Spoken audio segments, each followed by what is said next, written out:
మనం గంజి గడక ఇవి తింటామా లేదా? కొర్రలు, సామలు, జొన్నలు, ఊదలు, అరిసెలు ఇవేనా తినేది మనం? వాడు తినేది గోధుమ రొట్టె, గోధుమ గడ్డి గింజలు పెట్టుకుని తీసి ఉత్సవాలు చేసేది. వాని పండగకి, మన భూమి పండగకి, సుంకు పండగకి, తర్వాత చిక్కుడు పండగకి, మామిడి పండగకి ఇవన్నీ వాడికి ఉన్నాయి. వానికి అసలుకి మనకు సమ్మక్క సారలమ్మ ఇంటికి ఒక వేల్పు, పొదేవారి వేల్పు, రేగవారి వేల్పు, చుంచువారి వేల్పు, తాటివారి వేల్పు, తెల్లవారి వేల్పు ఉన్నాయి. ఇవన్నీ అరే నువ్వేం మాట్లాడతావురా ప్రొఫెసర్? పిచ్చి సన్నాసి నువ్వు. ఒక సేవలాలు పెట్టుకొని మాకు ఉన్నాడు, తీజ్ పండుగ ఉన్నది, తుల్జాభవన్ పండుగ ఉన్నది, ఎక్కడో కర్ణాటక నుంచి ఎక్కడో ఉత్తరాది దేశం నుంచి పట్టుకొచ్చి మాట్లాడటం కాదు. వాయిస్ పోవట్లేదంట, మైక్ టచ్ చేయండి. వజ్జా నరేష్ మనోడు వారి నీకు మైక్ ఇస్తే నువ్వు మరి మైక్ చూడట్లేదు. నువ్వు వజ్జా బండాని, ఇది చుంచు బండాని మాట్లాడుతుంది. ఎత్తిన బండే, తొక్కిన బండే, మొక్కిన బండే, లమ్ముడు తీయడం ఖాయం, మొక్కించుకోవడం ఖాయం బండాని.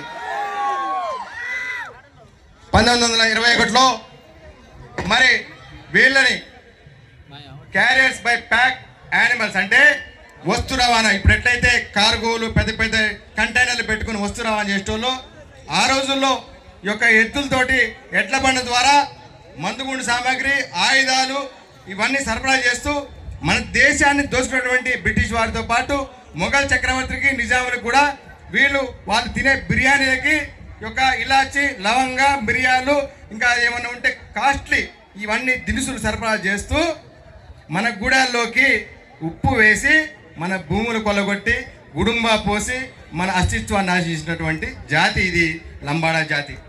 మరి వీరితోటి ఆదివాసీలకి ఏ విధంగా రిజర్వేషన్ ఇస్తారు?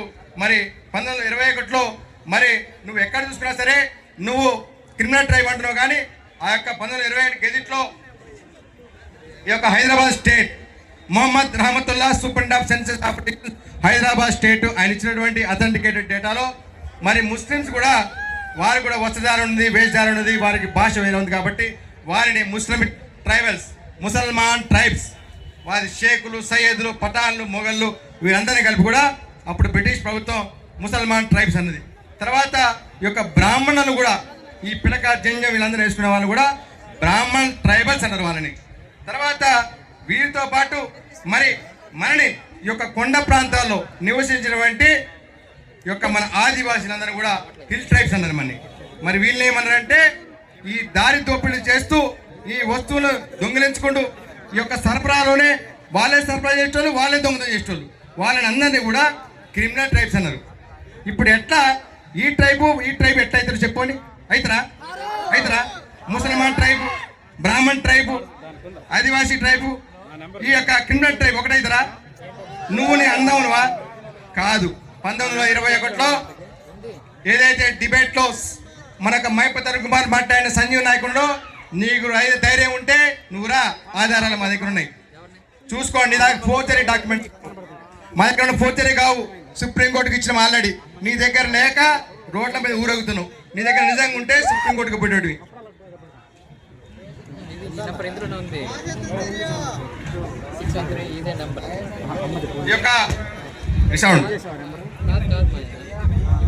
ఈ యొక్క ఆదిమ జాతి 1921 కూర్చున్న తెగలు ఆంద్, బిల్, బెంచో, చెంచు, కోయ, గోండ్, రాజ్గోండ్ లేదంటాడు. మరి 1921లో రాజ్గోండ్ ఉంది. మరి సంతాల్ ఇటువంటి తెగలు మాత్రమే 21లో గుర్తించబడ్డాయి. తర్వాత 1936 ఆనాటి బ్రిటిష్ చక్రవర్తి the Fort Saint George gazette, ఇది గెజిట్ అంటే నేను ఒకటే పేజ్ చేసిన, దీనికి సంబంధించి 100 పేజీలు మా మడక శ్రీనివాసరావు గారి దగ్గర, జేజే రాంబాబు గారి దగ్గర ఉన్నాయి, మా లీగల్ టీం దగ్గర ఉన్నాయి. నేను సింపుల్గా ఒక పేపర్ పట్టుకొచ్చిన. దీంట్లో 13 షెడ్యూల్లో పేజ్ నెంబర్ 849 సంజీవ్ నాయక్, సీతారాం నాయక్, లక్ష్మణ్ నాయక్ ఇంకా మేధావులు ఉంటే మీరు తెలుసుకోండి, బుక్ తీసుకోండి. మా మడక సీన్ దగ్గర జేజే రాంబాబు గారి దగ్గర ఉన్నాయి, పుస్తకాలు ఉన్నాయి, మీరు తెప్పించుకొని చదువుకోండి. Page number 848.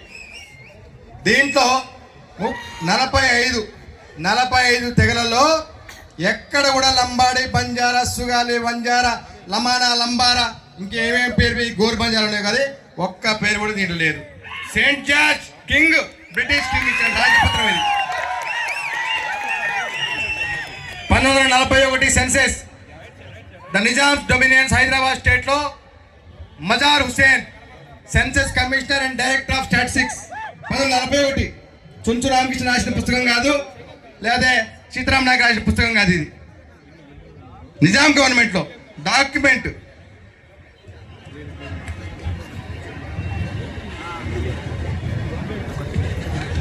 దీంట్లో హైమండార్ఫ్ రిపోర్ట్ ఇచ్చిండు. కొమరం భీం చనిపోయిన తర్వాత హైమండార్ఫ్ రిపోర్ట్ చేసి there are 4 lakhs Lambaras, Banjaras and Mathuras who are recent immigrants from the north. ఈ యొక్క తెలంగాణ రాష్ట్రానికి వీళ్ళందరూ కూడా వచ్చిండు. తెలంగాణ రాష్ట్రం అంటే ఈ తెలంగాణ కాదు, ఆనాటి గుల్బర్గా, మరి ఔరంగాబాద్, నాందేడ్, పర్బాన్, కర్ణాటక ఉంటే రాయచూర్, గుల్బర్గా, ఈ మొత్తంలో ఉన్నటువంటి వీళ్ళు మొత్తం కూడా అప్పటికే ఉత్తరాంధ్ర వలస వచ్చిన రిపోర్ట్ ఇచ్చిండు. దాని తర్వాత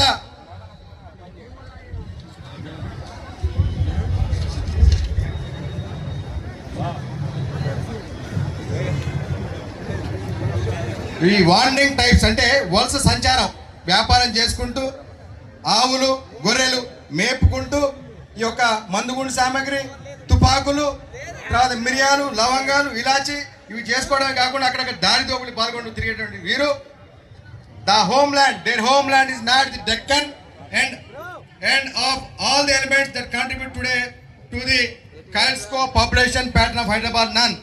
అంటే వీళ్ళు సంచారం చేస్తూ ఇక్కడ కొన్ని రోజులు, అక్కడ కొన్ని రోజులు. మీరు ఈ ప్రాంతంలో ఈ మధ్య చూసుకోవచ్చు, కటార్లు, సుత్తులు, గొడ్డళ్ళు ఇవన్నీ చేసుకుని పోతూ ఉంటారు. వాళ్ళు నెల 2 నెలలు ఉంటారు ఇక్కడ, మళ్ళీ వర్షాకాలం దగ్గర మళ్ళీ పోతారు. అటువంటి సంచార తెగ వీళ్ళకి ఆదివాసులకి మరి ఎటువంటి పొంతనే లేదు. నక్కకి నాగరావు కనుకున్నది పొంతన. అదేవిధంగా వీరు మచిలీపట్నం ఓడరేవు నుంచి వచ్చే సామాగ్రిని మొత్తం కూడా వీరు అనంతపూర్, చీరాల, కృష్ణా డిస్టిక్లో ఉన్నటువంటి వారు వీరందరూ కూడా వీరికి సరఫరా చేస్తున్నారు. ఆ సరఫరా చేసే క్రమంలో ఈ కంపెనీకి, బూకే కంపెనీకి, బానోత్ కంపెనీకి పడక పెద్ద గొడవయ్యి చంపుకున్నటువంటి చరిత్ర పుస్తకాల్లో కూడా ఉంది. ఈ యొక్క వ్యాపార లావాదేవీల్లో ఇప్పుడు ఎట్లయితే అంబానీ అన్నదమ్ముడికి ఎట్లయితే గొడవ అవుతుందో అట్లనే ఈ గోరి బంజారాలు కూడా భారత్ బుక్యా కూడా గొడవలు అయ్యి చంపుకున్నటువంటి చరిత్ర ఆంధ్ర ప్రాంతంలో ఉన్నదండి. రికార్డ్ పోలీస్ సెన్సెస్లో ఉన్నది వాళ్ళది. అయితే ఇవన్నీ చూసిన తర్వాత 1950 రాజ్యాంగం, భారత రాజ్యాంగం స్వాతంత్రం వచ్చిన తర్వాత డాక్టర్ బిఆర్ అంబేద్కర్ గారు, జైపాల్ సింగ్ ముండా గారు ఈ దేశంలో ఉన్నటువంటి ఆదివాసీ తెగలు ఏబి అని గుర్తించడానికి ప్రామాణికంగా మరి తీసుకొని వీటన్నింటి కూడా తీసుకొని ఈ యొక్క 5వ షెడ్యూల్ ప్రాంతంలో, 6వ షెడ్యూల్ ప్రాంతంలో ఉన్నటువంటి అసలైన ఆదిమ లక్షణాలు, ప్రత్యేకమైన భౌగోళిక పరిధిలో అడవిలో జీవించేవారు, ప్రత్యేక సంస్కృతి సాంప్రదాయం కలిగిన వారు, ఒక సిగ్గు బిడియం ఉంటుందా వాళ్ళకి? ఎక్కడన్నా ఉంటుందా? ఉండదు. అదేవిధంగా ప్రత్యేక వస్త్రధారణ, మన వాళ్ళకి గోసి పెట్టడం, సిక్కు ముడేయటం, మన పెద్దలైతే పిలకకి ఒకే వేలతో తిప్పడం, పంచ కట్టుకోవడం, మెడలో కండ వేసుకోవడం, ఇది ఒక ప్రత్యేక వస్త్రధారణ. వాళ్ళు కూడా ఏమంటారంటే మాకు ప్రత్యేక వస్త్రధారణ, చెంపిలు వేసుకొని అవన్నీ పెట్టుకొని, అద్దాలు పెట్టుకొని, ఇవి యూరోప్లో జిప్సీ తెగ, రోమ్ తెగ, తర్వాత ఉత్తరాదిన మార్వాడీలు ఇవన్నీ వేసుకున్నటువంటి అలంకరణ వస్త్రాలు. ఇవి సంస్కృతి కాదు. ముస్లింలు కూడా వేసుకుంటారు, తుర్కాలు కూడా, మార్వాడి కూడా వేసుకుంటారు డ్రెస్సులు. వాళ్ళకి ఇస్తారా? రిజర్వేషన్ ఇస్తారా? వాళ్ళు ఉర్దూ మాట్లాడతారు, బుర్కా వేసుకుంటారు, రిజర్వేషన్ ఇస్తారా? ఎస్టీ రిజర్వేషన్ ఇవ్వరు. కాబట్టి ఎటువంటి కూడా లేక కాబట్టి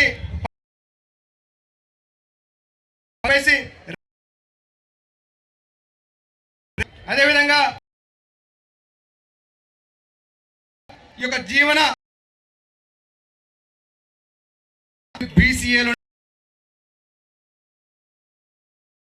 పెట్టిన తర్వాత ఇంకా రిజర్వేషన్లు జరిగింది ఆ రోజు. వీళ్ళకి అనంతరామ మీరు చూసుకుంటే ఏ రకంగా చూసిందా స్వాతంత్రం వచ్చిన తర్వాత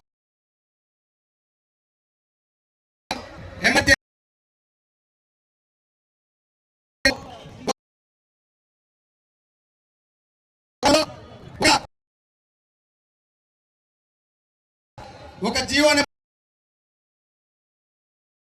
చాటున అక్రమ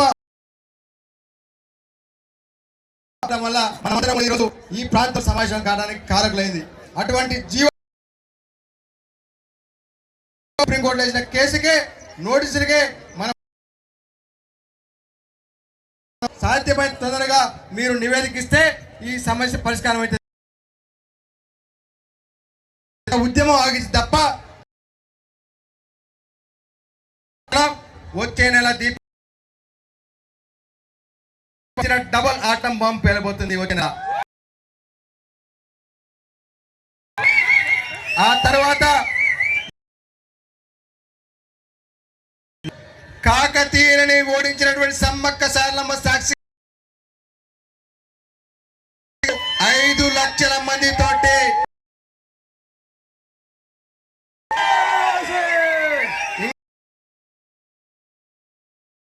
చేస్తే రాష్ట్రం మొత్తం 10 లక్షల మంది ఆదివాసీ సిద్ధమైంది కార్యాచరణ. అప్పటికి మీరు వినకపోతే, మీకు వినపడకపోతే ఢిల్లీకి తెలంగాణతో పాటు ఆంధ్రప్రదేశ్, ఛత్తీస్గఢ్, మహారాష్ట్ర ఆదివాసీలు ఢిల్లీకి దండెత్తి రాబోతున్నారు. పడిపోతున్నారు.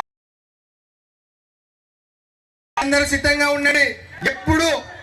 ఎప్పుడు ఆదివాసీ ఈ యొక్క జాయింట్ యాక్షన్ కమిటీలో